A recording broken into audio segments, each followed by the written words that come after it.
It's 6:40 in the morning outside a canal front house in Cape Coral, Florida, and the water by the dock is dead still. No ripples, no birds, nothing. Then the surface breaks, just for a second, and a shape the length of a canoe drifts toward the yard where a golden retriever is finishing her morning walk on a leash 6 feet from the water's edge. The owner freezes. This is not rare. Florida wildlife officials field tens of thousands of alligator complaint calls every single year, and that number spikes hard every spring. Most homeowners assume their only move once a gator starts showing up is to call a licensed trapper and pay $3, $4, sometimes $500. And that's if they can even get a same-week appointment. But there's a cheap, completely legal trick a lot of pond and canal front homeowners are quietly using before it ever gets that far. Something you can grab at a dollar store for about $2.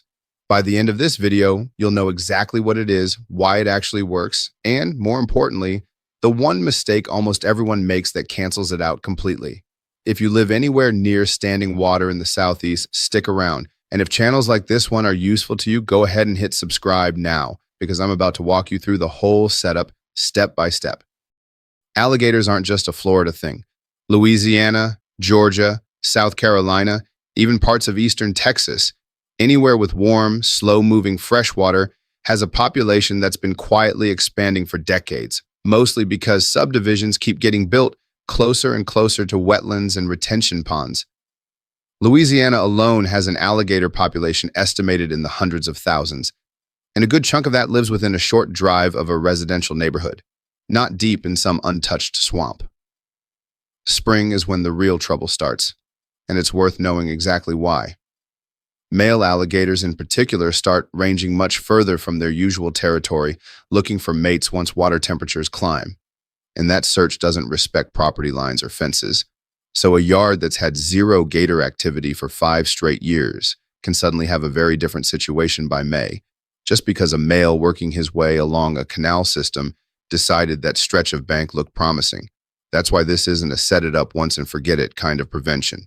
It's seasonal and it needs to be treated that way. So before we get into the $2 method, you need to understand why it actually works and, just as important, why so many people who try it still end up making that expensive phone call anyway. Here's the first thing almost nobody realizes. Alligators don't wander into yards at random. They're following one of 3 things: food, warmth, or an easy path out of the water. And the food part is where most homeowners are unknowingly rolling out the welcome mat without even realizing it.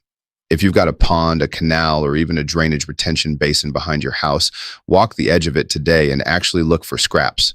Bird feeders that spill seed near the waterline attract rodents, and rodents attract gators. Fish scraps left over from cleaning a catch at the dock, pet food left out overnight because it's easier than bringing the bowl in, even table scraps tossed out for the ducks, which, by the way, is a habit a lot of longtime lakefront families never think twice about. All of it sends the same signal. This yard has food worth checking on a regular basis. And here's the part that surprises people. It's not just about your own yard.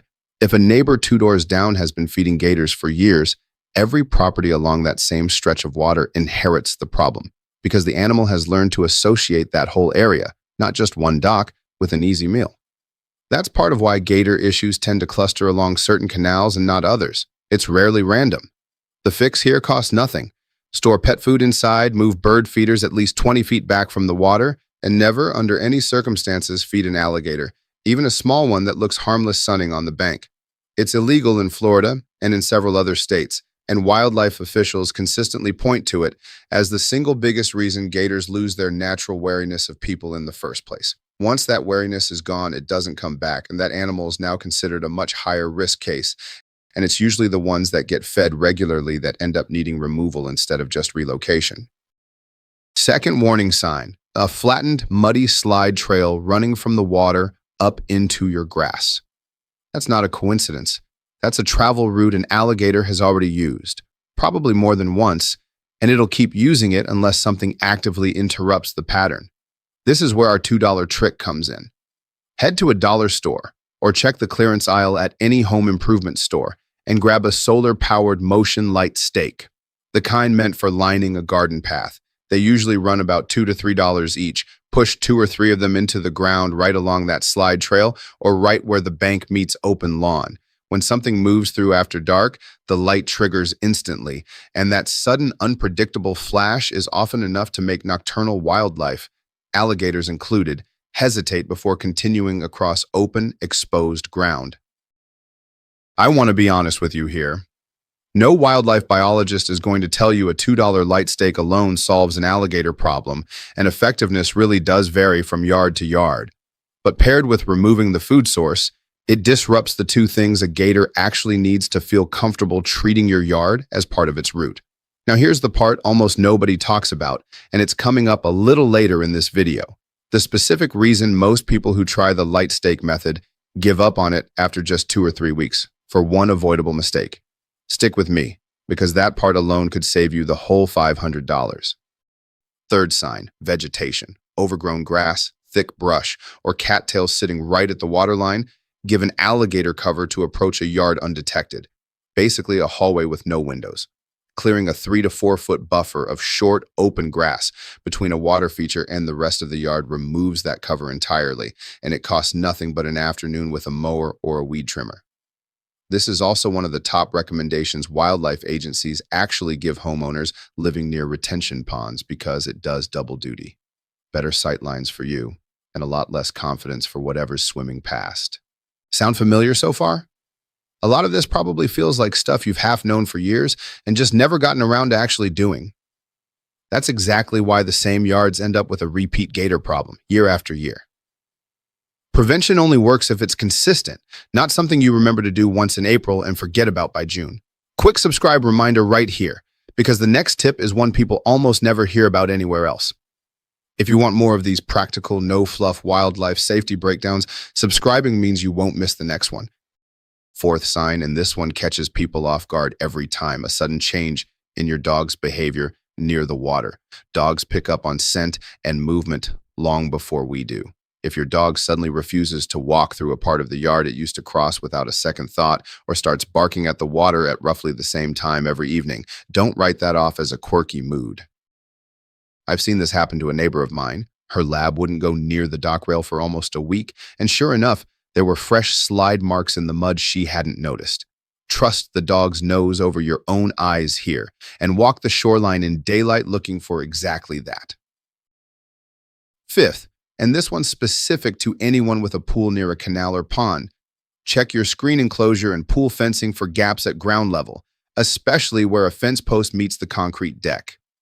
Alligators can and do push through gaps that look far too small to matter, particularly young ones which are more flexible and more curious about unfamiliar spaces than a fully grown adult.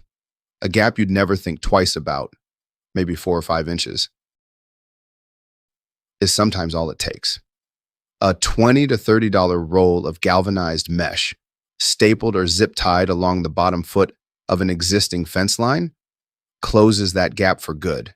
And it's a weekend project, not a contractor job. While you're down there, check your pool deck drains too. Some of them run straight out toward the canal, and an open, unscreened drain is a far easier entry point than most homeowners ever consider. A simple mesh drain cover, another item that costs next to nothing at a hardware store, blocks that route without affecting drainage at all. Okay, here's the part I promised. The mistake that quietly makes the light stake trick fail for most people. They install 2 or 3 lights, see no gator activity for a week or 2, feel like the problem's solved, and then stop replacing the batteries or just move on to something else entirely. But alligators are creatures of habit within their own territory. If a travel route worked once, they'll test it again, sometimes weeks or even months later, especially as spring rolls into that heavier movement period. The advanced version of this trick isn't really about the light stake itself. It's about rotating where you place them every 10 to 14 days. Moving the stakes to slightly different spots along the same stretch of shoreline keeps that element of surprise intact because animals adapt fast to a light that's always sitting in the exact same place, and eventually it stops registering as a threat at all. Combine that rotation with removing the food source and keeping that shoreline buffer cleared, and what you've actually built is a lot closer to a real deterrent system than a single $2 gimmick. Total cost, still under $10. There's one more layer to this that genuinely separates the people who never deal with a repeat gator problem from the people who call a trapper every single year. Timing your checks around dawn and dusk. That's when alligators are most actively moving and hunting, especially through the warmer months. So that's exactly when you want your deterrents doing the most work and your pets kept furthest from the water's edge. A lot of homeowners walk their dog at 6 a.m. and 8 p.m. without ever connecting those two windows to the exact hours wildlife officials describe as peak movement times. Shifting a dog's walk even 30 minutes later in the morning, once there's more daylight and more human activity around, makes a real difference. It costs you nothing but a slightly later alarm. Now I want to be completely direct about something because it matters more than every tip in this video combined. Everything we just walked through is prevention, stopping an alligator from ever feeling comfortable near your home in the first place. None of it is a substitute for professional removal if there's already a gator regularly present near your property, especially one that's lost its fear of people or is showing up in daylight near kids or pets. If that's your situation, call your state's wildlife agency or a licensed nuisance trapper right away. In Florida, that's the FWC's Nuisance Alligator Hotline. Do not attempt to trap, move, feed, or confront an alligator yourself under any circumstances. It's genuinely dangerous, and in most states, it's flatly illegal to do without a permit anyway. The $2 trick we just covered exists to help you avoid that phone call in the first place, not to replace it once you're already past that point. So to recap, remove the food sources sitting around your water's edge. Clear that shoreline buffer so nothing has easy cover to approach unseen. Pay attention when your dog's behavior around the water changes. Check pool fencing and screen enclosures for gaps at ground level, and use those cheap motion lights the smart way, rotating their position instead of setting them once and forgetting about them.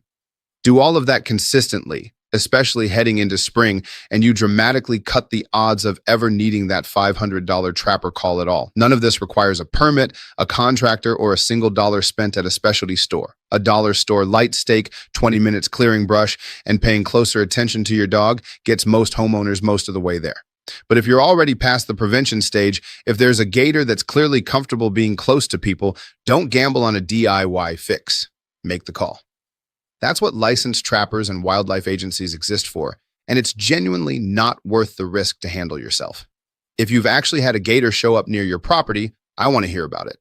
Drop your state and what happened down in the comments because stories like that genuinely help other people watching this right now who are dealing with the exact same thing. And if this kind of practical, no-fluff safety content is useful to you, go ahead and subscribe before you head out. I've got another one of these lined up on a completely different backyard hazard.